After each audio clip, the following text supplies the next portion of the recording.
peine 8 ans. Et maintenant, on dit que les enfants sont plus évolués que nous. Rendez-vous compte, 8 ans, moi, ça faisait 6 ans.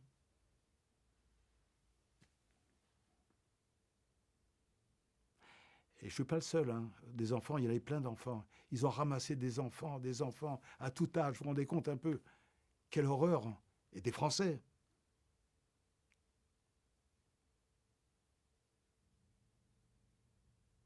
Ils avaient pourtant des enfants eux-mêmes.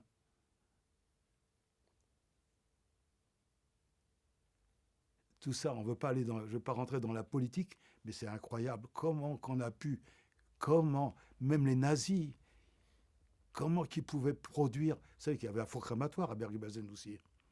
Ils brûlaient. Hein, comment que le type peut inventer un four? Comment peut-il inventer du gaz pour nous gazer? Comment? Bon, ça, c'est déjà autre chose. Hein, on n'en parle plus.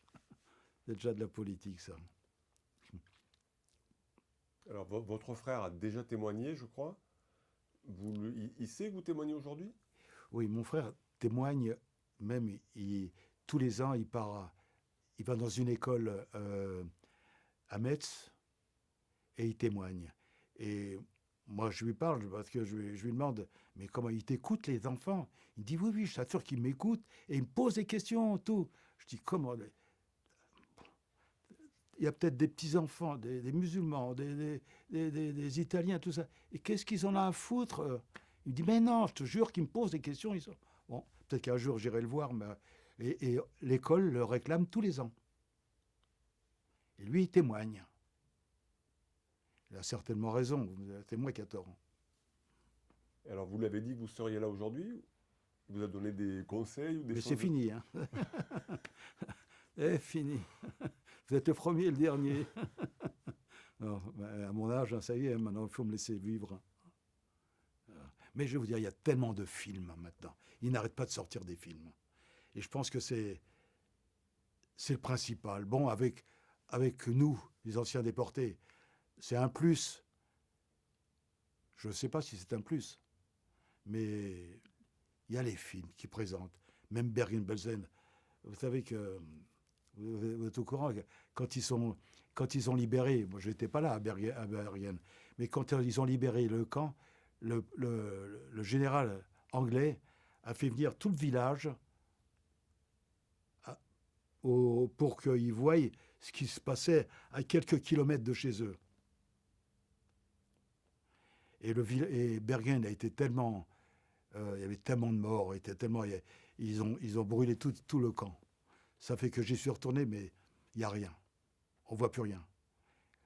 C'est même presque un pique-nique. Les gens, ils vont pour pique-niquer. Une horreur, une honte.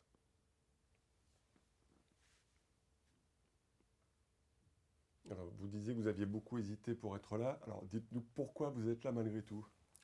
Pardon? Pourquoi vous êtes là devant nous malgré tout, pour raconter votre histoire? Pourquoi je suis venu? Eh bien, ça va vous faire sourire peut-être, mais je me suis dit, s'il y a des gens qui n'ont jamais été déportés et qui veulent m'interviewer et vous savoir ce que j'ai pas le droit de ne pas y aller. Maintenant, est-ce que mon témoignage suffit? Ça, c'est vous qui le saurez. Mais moi, si je suis venu, c'est pour vous. Parce que des gens comme vous veulent savoir et veulent savoir. Vous voulez rajouter une dernière chose? Pardon? Vous voulez rajouter une dernière chose qu'on aurait oubliée, que je ne vous aurais pas demandé, importante pour vous? Écoutez, moi je pense à une chose, je me dis, heureusement qu'à Israël, et qu'il y aura toujours un jour dans l'année où il y aura le jour de la déportation. Donc, même quand on ne sera plus là, il y aura. Maintenant en France, je ne sais pas. Heureusement qu'à Israël. Je ne suis pas pro-israélien ou vous me posez la question, je réponds.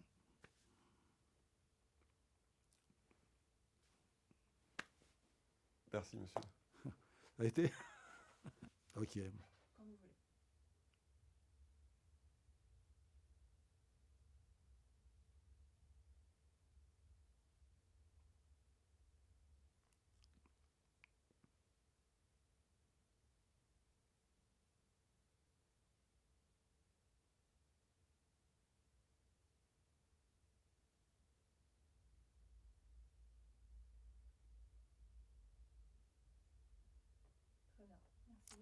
J'ai de la chance.